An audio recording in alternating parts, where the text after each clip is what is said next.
Boa tarde a todos. Meu nome é Luciano Arif Amonzini e eu vou fazer a apresentação da minha defesa de dissertação de mestrado com o título Projeto e Desenvolvimento de um Concentrador Solar tipo calha parabólica de baixo custo auxiliado por um sistema de rastreamento solar. Esse trabalho foi executado com a orientação do professor Dr. Gustavo Adolfo Ronceiro Rivas e com a orientação do professor Dr. Oswaldo Ideu Ando Júnior. Desde já agradeço a disponibilidade da banca avaliadora para a apreciação deste trabalho. Começo a minha apresentação apresentando-lhes um pequeno sumário sobre os passos que serão seguidos durante essa apresentação. Nós temos a introdução, os objetivos, o referencial teórico, uma breve explicação sobre coletores concentradores, o portfólio bibliográfico, materiais e métodos, os resultados e discussões, além das conclusões chegadas ao final do processo, além das referências. Introdução. O aumento da demanda energética pela sociedade pode, em 30 anos até, dobrar o consumo energético atual. E para suprir essa demanda, será necessário diversificar as fontes de geração de energia. E levando em consideração as questões ambientais e a redução na emissão de CO2, a utilização de fontes renováveis é a melhor alternativa. Dentre essas fontes renováveis, a gente pode citar a energia hidroelétrica, a energia eólica, a energia solar fotovoltaica, que transforma a energia solar diretamente em energia elétrica por meio de semicondutores.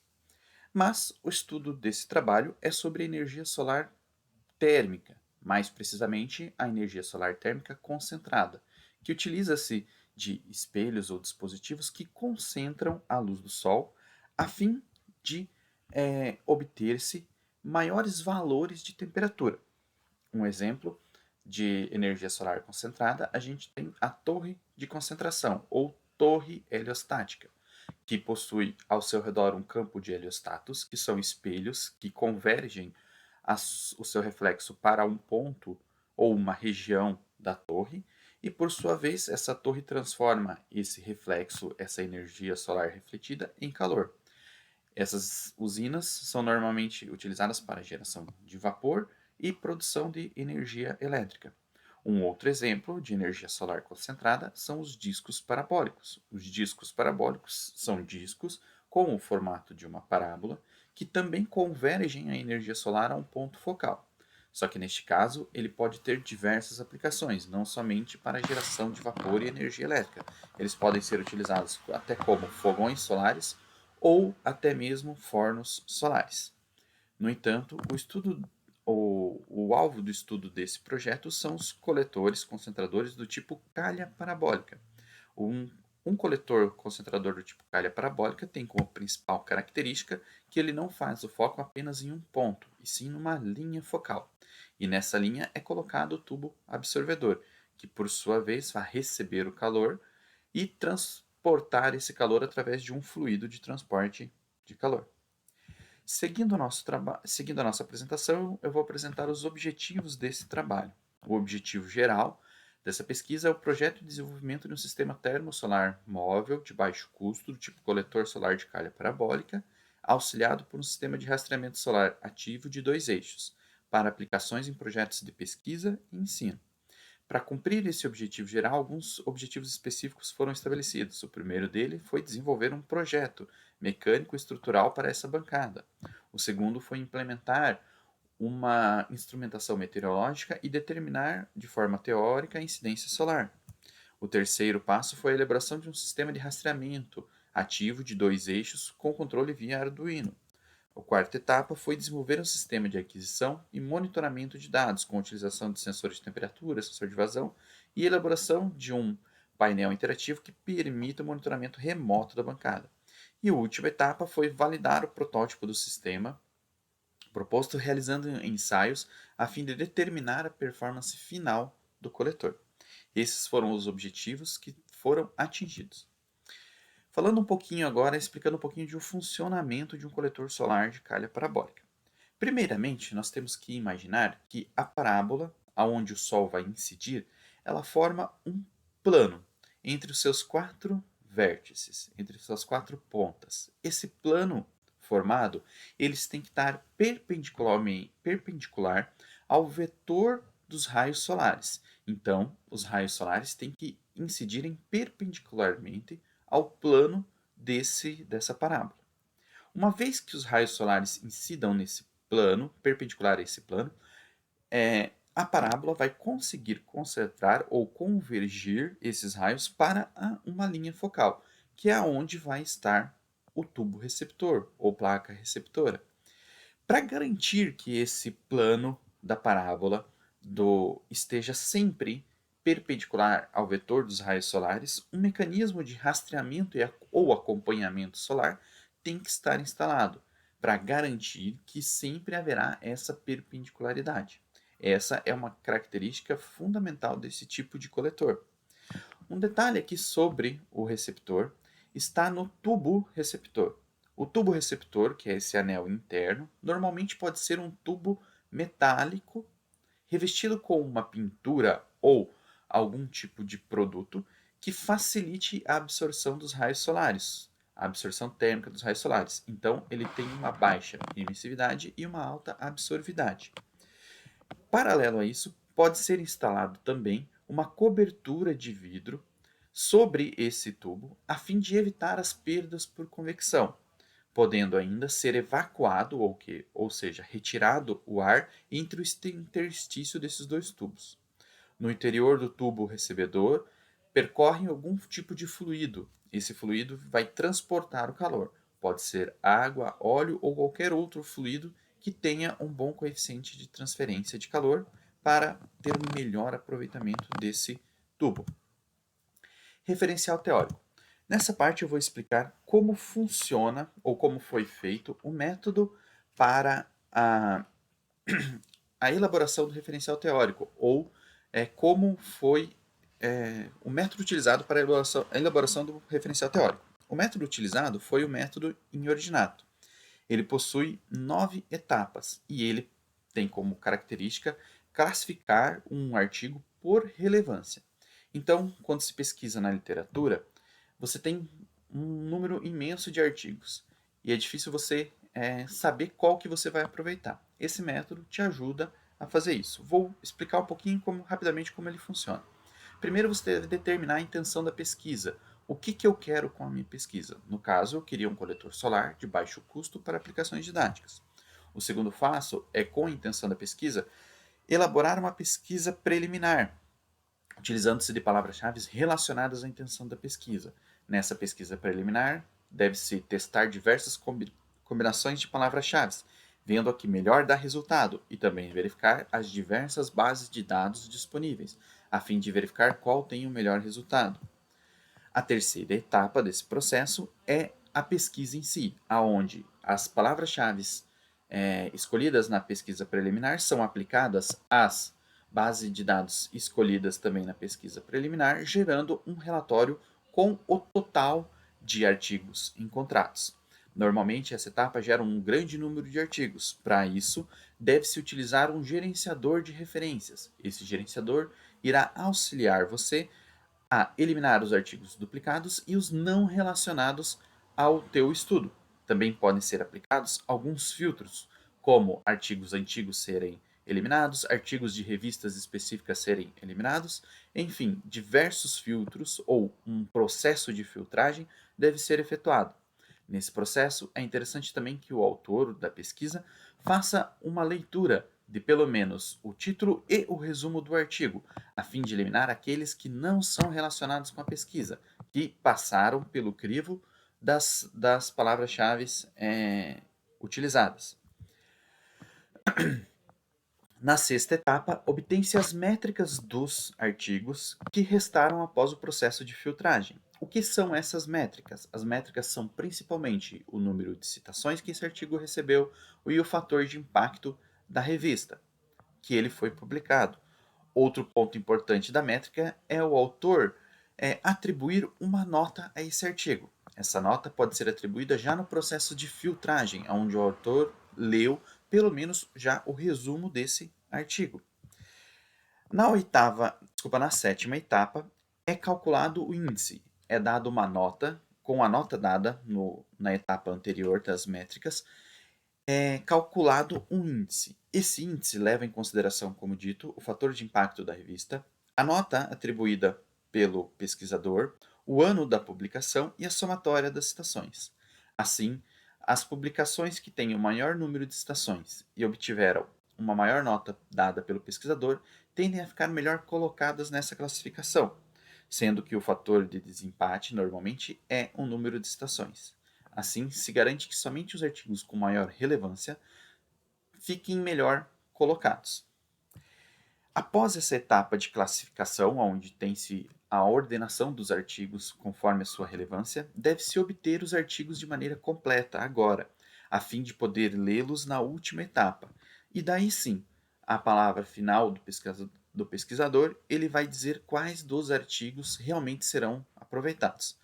Após a etapa de filtragem e obtenção das métricas, sobraram neste trabalho aproximadamente 50 artigos, porém, apenas 11 deles foram aproveitados na escrita final. Então, esse método, apesar de auxiliar você a procurar o artigo com maior relevância, ele ainda depende muito da tua leitura e do teu bom senso na hora de escolher os artigos. Dos 11 artigos escolhidos, eu escolhi 4 artigos para apresentar aqui que são relevantes ao trabalho, que trouxeram alguma colaboração ou alguma inspiração para a produção do projeto. O primeiro deles, ele fala de um coletor solar para aplicações residenciais de aquecimento de água. Ele foi utilizado um refletor que foi uma chapa de aço inox. O tubo utilizado o tubo coletor utilizado nesse projeto, ele foi um tubo evacuado de duas faces, ou seja, ele é um tubo de vidro, que ele não é um tubo metálico, o tubo receptor, ele é um tubo de vidro com uma camada externa que, que tem alta absorvidade, e por fora, ali como explicado anteriormente, ele possui sim um tubo de vidro transparente. Então, ao invés de ser um tubo metálico, o tubo receptor é um tubo de vidro, por isso que ele é chamado um tubo evacuado de duas fases. O outro detalhe é que ele não é um tubo vazado, a água não entra numa ponta e sai na outra. Ele depende de um efeito termosifão para funcionar. Então ele tem apenas uma entrada e pela mesma entrada é feita a saída do fluido. Para isso você deve ter um aquecimento não uniforme nele. O aquecimento deve ocorrer preferencialmente em apenas um dos lados dele. Outro ponto desse tubo é que ele foi utilizado nanofluidos dentro dele, o que facilita a troca térmica. Por fim, o autor comparou o custo desse coletor com o custo de coletores similares, comparando o preço do coletor por watt gerado. Esse coletor ficou num valor intermediário entre as soluções disponíveis hoje no mercado, sendo considerado uma alternativa de baixo custo e com alta eficiência. O segundo artigo que eu resolvi apresentar para vocês é de um coletor também solar de placa parabólica, onde que o autor construiu ele com duas configurações possíveis. Uma com o tubo coletor protegido por um tubo de vidro, mas não evacuado. Então você tem o tubo de vidro, mas no interstício ainda possuía ar. Você tinha sim uma proteção mecânica ali que diminuía as perdas por convecção, mas não era um tubo evacuado, que teria maior eficiência. E com o tubo desprotegido. Outra característica é que ele utilizou também água deionizada, não utilizou nenhum tipo de nanofluido. E o elemento refletor utilizado por ele é de alumínio, uma chapa fina de alumínio, que tem como característica uma baixa eficiência óptica, porém também possui um baixo custo. Nesse caso, ele quis apenas comprovar que, mesmo o envelope de vidro não evacuado, já traz algum benefício ou algum ganho de eficiência devido ao efeito estufa causado dentro desse tubo. Técnicas de modelagem. Esse terceiro artigo que trago para vocês, o autor comparou um coletor solar experimental com 3 diferentes modelos matemáticos. Sua intenção era determinar a diferença entre esses modelos quando comparados ao coletor experimental que ele possuía. O primeiro modelo utilizado pelo autor foi um modelo unidimensional, em que o autor entrava com os dados de entrada, temperatura de entrada do fluido e radiação solar, e ele conseguia apenas a temperatura de saída do fluido. Assim, ele podia determinar a eficiência desse sistema. Esse sistema unidimensional é um modelo mais simples e mais fácil de ser calculado, podendo ser calculado manualmente. O segundo modelo foi um modelo bidimensional, ou um modelo por seção, aonde que o autor ele dividiu esse tubo coletor em várias seções e obteve não somente com as mesmas entradas, temperatura de entrada e radiação solar, obteve não somente a temperatura de saída, obteve também a temperatura em várias seções do tubo. Nesse caso, foi utilizado um programa matemático para automatizar os cálculos. E o último modelo foi o modelo CFD, de dinâmica de fluidos computacional. Ele teve como característica aí a possibilidade de saber o gradiente de temperatura não somente longitudinalmente ao tubo, mas também radialmente ao tubo. De maneira geral, esses três modelos possuem três complexidades de execução diferentes. Porém, como o autor pôde comprovar em 5 condições diferentes de testes, aonde ele variou a vazão e a temperatura nessas condições, a temperatura de entrada, ele pôde comprovar que há pouca diferença no cálculo da eficiência dos três modelos. Isso pode ser considerado uma vantagem quando a gente se trata de um modelo unidimensional, que é mais simples de ser calculado e possui uma boa correlação entre o modelo experimental e o modelo matemático utilizado. E o último que eu trago é um coletor solar parabólico, só que nesse caso estacionário. Esse coletor, o autor quis comprovar ou verificar a eficácia de um coletor solar tipo calha parabólica, porém trabalhando de maneira estacionada, comparando também com coletores solares semelhantes para utilização em residências. O autor basicamente utilizou um tubo também evacuado de 2 fases e um reservatório de água, e ele aquecia a água dentro desse reservatório utilizando-se do refletor e do tubo. Ele acompanhou esse experimento durante aproximadamente 3 dias e observou o ganho de energia e a perda térmica que ocorria durante a noite. De maneira geral, o sistema mostrou-se eficiente e de baixa manutenção. Também possui um baixo custo, pois não possui muitas peças móveis e é de fácil manutenção. Materiais e métodos. Agora explicando um pouco sobre o meu trabalho. Com os objetivos em mente, começamos a parte de projeto do nosso trabalho. Desculpa, a parte de levantamento bibliográfico do nosso trabalho, que foi a primeira etapa. A primeira etapa, que foi o levantamento bibliográfico, foi feito já pensando em procurar técnicas ou soluções que ajudassem na construção desse equipamento, além de fornecer subsídios, conhecimento para a execução do projeto. A segunda etapa foi o projeto mecânico e estrutural da bancada. Esse projeto levou em considerações algumas condições pré-estabelecidas, como dimensões máximas permitidas, além da potência e temperatura que se desejava atingir no final do processo. O quarto passo foi o projeto elétrico e hidráulico, como chamado. O projeto elétrico e hidráulico envolve todos os sistemas auxiliares utilizados na calha, como o sistema de circulação de água ou fluido de transferência de calor e os sistemas de monitoramento e rastreamento solar. A quarta etapa começa a montagem da estrutura desse coletor parabólico, onde foram utilizadas cantoneiras, chapas, metalons, perfis de aço diversos para sua fabricação. Seguindo-se da montagem elétrica e hidráulica com sensores, bombas e o reservatório de água, seguindo daí para a instrumentação. Na fase de instrumentação, foi calibrado e feito as devidas adequações ao sistema de rastreamento e também ao sistema de aquisição de dados e monitoramento remoto. Por fim, foram feitos os ensaios práticos, a fim de determinar a performance e eficiência desse coletor. Seguindo a nossa apresentação, eu vou falar um pouquinho sobre o vale parabólico. O vale parabólico possui um ângulo de borda de 120 graus e uma abertura de 110 centímetros. Assim, uma distância focal de 16 centímetros foi estabelecida para a fixação da calha. Foram utilizados chapas de madeira e cantoneiras. Então, para poder apoiar a calha sobre a estrutura, foram utilizados chapas de madeira e cantoneiras metálicas. O tubo absorvedor. O tubo absorvedor escolhido foi um tubo de cobre de 42 mm de diâmetro com 1,5 mm de parede, que foi revestido com uma tintura preta fosca resistente a alta temperatura, que possui uma boa absorvidade da radiação solar.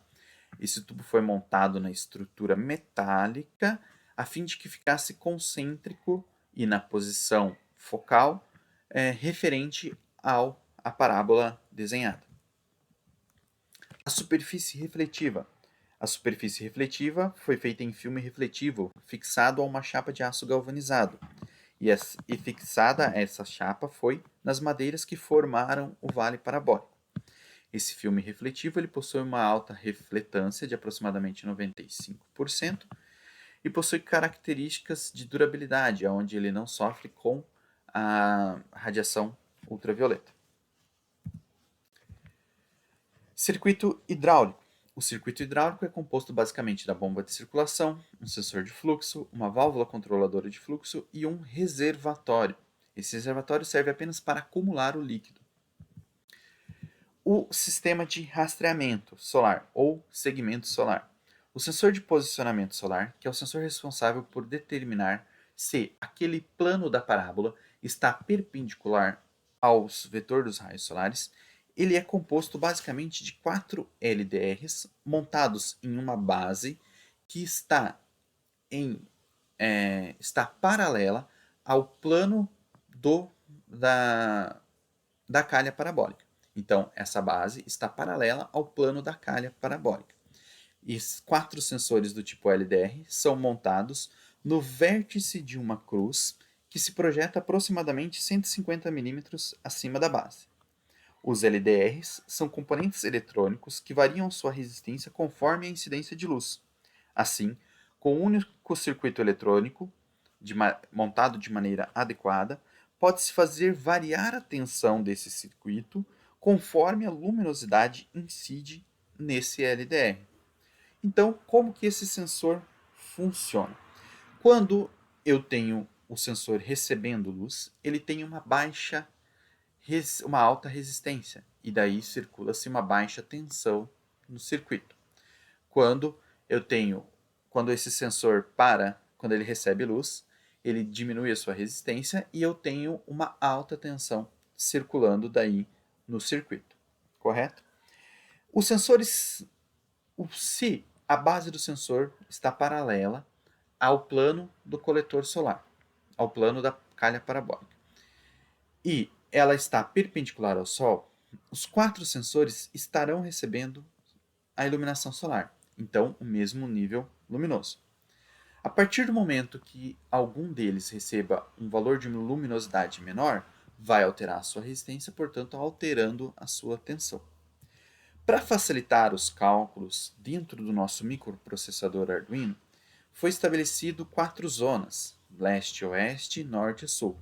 Leste e oeste respondem pelo movimento azimutal do coletor e norte e sul pelo movimento de altitude do nosso coletor. As regiões leste e oeste levam em consideração a média dos sensores localizados a leste, e a região oeste leva em consideração a média dos 2 sensores localizados na região oeste. Essa média de valores de tensão ela é analisada dentro do Arduino, que possui esse fluxograma para tomar ou não a atitude de girar ou não o motor. Como que esse fluxograma funciona ou como a lógica interna dentro desse Arduino funciona? Ele mede os valores de tensão e verifica se há diferença, no caso aqui explicando de leste a oeste, se há diferença nas tensões medidas. Se não há diferença, ele não toma nenhuma ação e aguarda 1 minuto. Porém, se há alguma diferença, ele verifica se esse valor é maior que um valor de tolerância. Essa tolerância é importante para evitar movimentos involuntários da calha. Se o valor não for menor do que a tolerância, se ele for menor que a tolerância, ele não faz nada e aguarda novamente mais 1 minuto. Voltando 1 minuto depois, se o valor agora é maior que a tolerância, indica que realmente algum dos sensores está sombreado. E assim, ele passa para a segunda etapa, onde ele vai verificar se há alguma diferença, se esse valor, essa diferença que tem entre o lado leste e o lado oeste, ela é positiva ou negativa.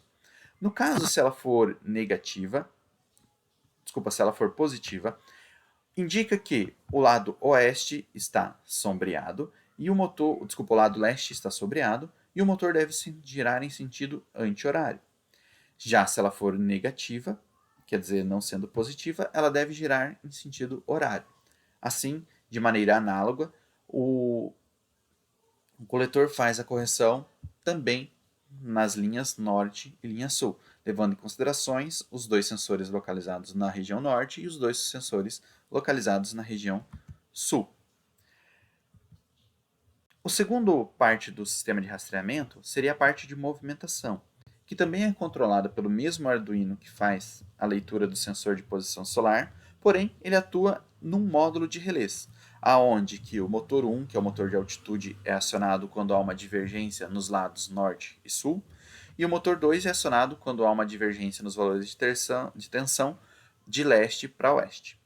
Os dois motores são um atuador linear, que muda a altitude do nosso coletor, e um motor rotativo com uma redução que faz a rotação do sensor acompanhando o Sol durante o dia. Instrumentação e aquisição de sinais. A aquisição de sinais ela possui basicamente três entradas: os sensores de temperatura, os dados de vazão, sensores de vazão, e a data e a hora. A data e a hora ela é armazenada dentro de um RTC, que é um Real Time Clock, um dispositivo eletrônico que é capaz de guardar ou gravar a hora.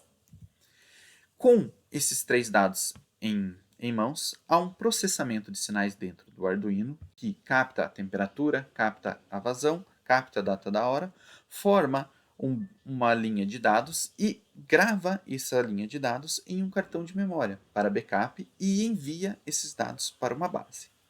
Essa base de dados online é possível então, com essa base de dados online, é possível então montar este painel.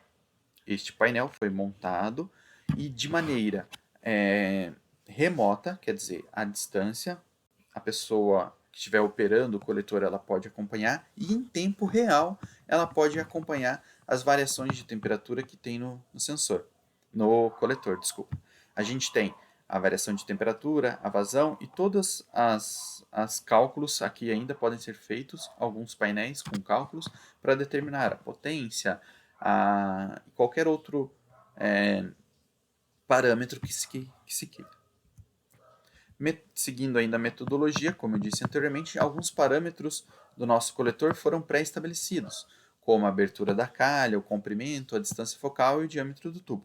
Assim, geraram-se alguns valores de referência desse coletor, como área de abertura do coletor, que ela possui 2,2 metros quadrados, fator de concentração geométrica, que possui 8,34 vezes o valor de concentração, o ângulo de abertura, que é 120 graus, e o comprimento da parábola, que possui 140 centímetros. O comprimento da parábola seria o comprimento total dela. Seguindo ainda a metodologia, algumas considerações iniciais foram feitas para a determinação da performance desse coletor, como a reflatância da superfície de 95%, o fator de absorção do tubo, o ângulo de incidência, que foi considerado zero, a capacidade térmica da água, que é de 4.186 joules por quilograma Kelvin, e a radiação solar direta, estimada ou calculada em 905 watts por metro quadrado. A eficiência ótica do nosso coletor foi calculada conforme esta equação. A energia útil foi calculada em projeto conforme esta equação. E o rendimento é uma relação entre a radiação solar direta pela área e a energia útil calculada. Resultados e condições de ensaio. As condições de ensaio foi que a temperatura ambiente estava em aproximadamente 34,5 graus, com uma temperatura inicial do fluido de 30 graus, e a radiação solar direta foi calculada em 905 watts por metro quadrado, com uma temperatura máxima de operação de 95 graus e uma vazão máxima de operação de 6 litros por minuto. O local do ensaio foi dentro do Parque Tecnológico de Itaipu, próximo ao laboratório LaTeX, pertencente à Unila. Essas equações correspondem ao cálculo utilizado para a determinação da radiação solar direta, aonde uma estimativa da radiação solar extraterrestre é atenuada por um fator de atenuação que compõe essa equação. Os componentes dessa equação são a latitude aonde se encontra o, onde está sendo feito o ensaio, onde se deseja saber a radiação direta, e a altitude em relação ao nível do mar. Resultados. O primeiro resultado feito, ou o primeiro ensaio foi feito, foi para determinar a constante de tempo. A constante de tempo é o tempo necessário para que o coletor entre em um regime estacionário. Via de regra, via de norma, considera-se 65% da temperatura para determinar o constante de tempo. Então, essa diferença de temperatura, como exemplo sendo 10 graus Celsius, quando o tempo de atingir 6,5 graus Celsius, uma diferença de 6,5 graus Celsius, é considerada a constante de tempo. Assim, esse coletor demorou 4 minutos e meio para atingir esse tempo de 65% da temperatura estacionária. Esse cálculo é importante, pois qualquer variação que ocorra no coletor tem que se aguardar no mínimo 4,5 minutos antes de considerar alguma medida, pois corre-se o risco de estar em um regime ainda transiente, e nesse regime talvez não corresponda à real eficiência ou real performance do coletor. Ainda como resultado, foi feita uma avaliação da eficiência do coletor em função da vazão. Nota-se que a eficiência se torna-se constante a partir do momento em que a vazão tende-se a tornar mais turbulenta, e ela tem uma menor eficiência quando a vazão ela é menor ou próxima a zero, ou com valores de Reynolds, ou valores do número de Reynolds mais próximos ao regime laminar. Seguindo ainda a avaliação de resultados, foi elaborada uma equação que faz uma relação entre a temperatura, entre a eficiência e um fator de correção de temperatura. Esse fator de correção de temperatura é uma diferença entre a temperatura ambiente e a temperatura de entrada do coletor. Por que ele que determina essa equação de eficiência? Pois o coletor tende a diminuir a sua eficiência conforme a temperatura de entrada do fluido aumenta. Assim, essa variação de eficiência pode ser transcrita em uma equação, uma vez que a equação formada por A' mais B' vezes C', onde A' é um fator que está relacionado à eficiência ótica do coletor, e B' é um fator que está relacionado às perdas térmicas do coletor, restando apenas o índice C', que está relacionado à temperatura de entrada e temperatura ambiente do fluido. Assim, temperatura de entrada e temperatura ambiente. Temperatura de entrada do fluido e temperatura ambiente. Assim, a única variável os valores de A' e B' são praticamente constantes em todos os regimes de operação do coletor, sendo que o parâmetro C' acaba variando e essa variação pode ser transcrita nessa equação. E por fim, o último resultado de performance apresentado foi a eficiência teórica em relação à eficiência experimental, a eficiência real do coletor. A eficiência teórica ela está representada pela linha preta e ficou em aproximadamente 47,5%. Já a eficiência experimental ela está em aproximadamente 36%, chegou ao máximo de 36,5% e está em aproximadamente 33%.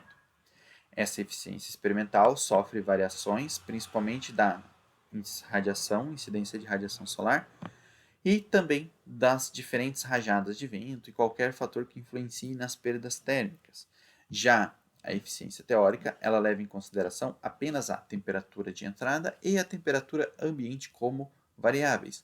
Os restantes dos valores foram calculados conforme a metodologia apresentada. Ainda falando dos resultados, quando comparamos esse coletor a demais coletores semelhantes utilizados encontrados na literatura, notamos que a eficiência está abaixo da esperada. Isso reflete que o coletor encontrou alguns problemas, principalmente relacionados a perdas térmicas pela falta do envelope de vidro e as perdas ópticas relacionadas à falha na formação da imagem devido ao tipo de refletor utilizado. Nota-se que, mesmo com diferentes autores, ainda assim, com diferentes tecnologias ou soluções aplicadas que diferem um pouco desse daqui, pode-se deduzir isso. Ainda como resultado, foi feita uma comparação entre o custo do coletor de fabricação por watt gerado, ficando no total de R$ 2,87. Quando comparo com outros coletores de outros autores, esse custo há uma pequena variação. Para Fatabaldi, que fez um coletor muito semelhante ao que eu produzi nesse projeto e que possui todos os elementos que o coletor que eu produzi possui. No entanto, quando a gente compara com um outro autor, como Torres, ele não traz detalhadamente quais os produtos utilizados ou equipamentos utilizados no seu coletor. Traz apenas o valor total de construção. Aí nós não sabemos se os valores dos produtos são semelhantes e qual o motivo de tanta diferença no valor, uma vez que a eficiência do seu coletor não difere muito do de Fatabaldi.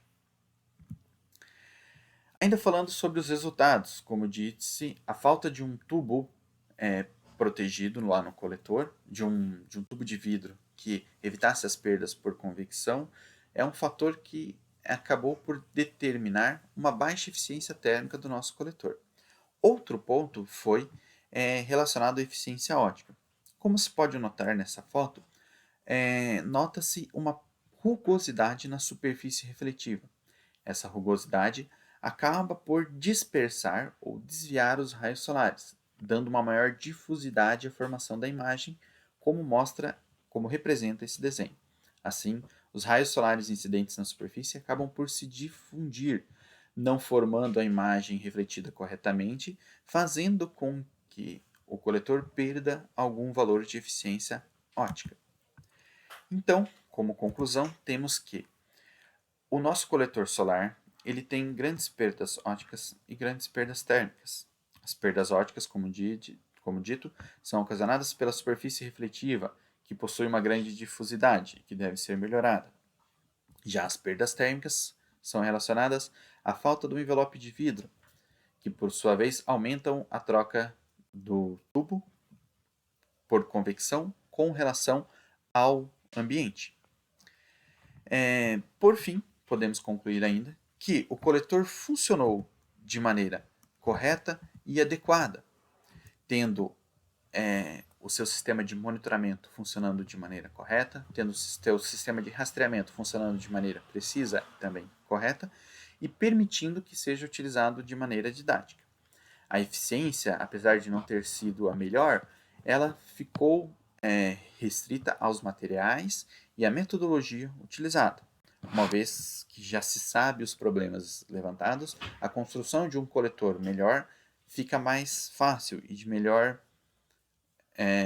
mais rápida solução. Como conclusão final, tenho ainda para dizer que foi submetido um artigo referente a esse projeto. Recentemente foi recebido uma verba para melhoria dele, da Fundação Araucária, que vai permitir que as soluções de eficiência sejam aplicadas. E também foi publicado um capítulo em um livro, no livro Síntese de Projetos em Energia e Sustentabilidade, montado pelo PPGIS, que também trouxe alguma visibilidade a esse projeto. Então, para encerrar a apresentação, eu tenho que dizer que foi um grande aprendizado a construção desse projeto. Dificuldades foram encontradas durante toda a execução. Ele foi praticamente feito durante o período da pandemia e teve que ser feito de maneira muitas vezes remota. Os esclarecimentos, as conversas com os professores, e foi um grande desafio durante esse projeto. Agradeço a todos pela disposição de tempo e fico aberto agora às perguntas da banca e dos professores. Muito obrigado a todos.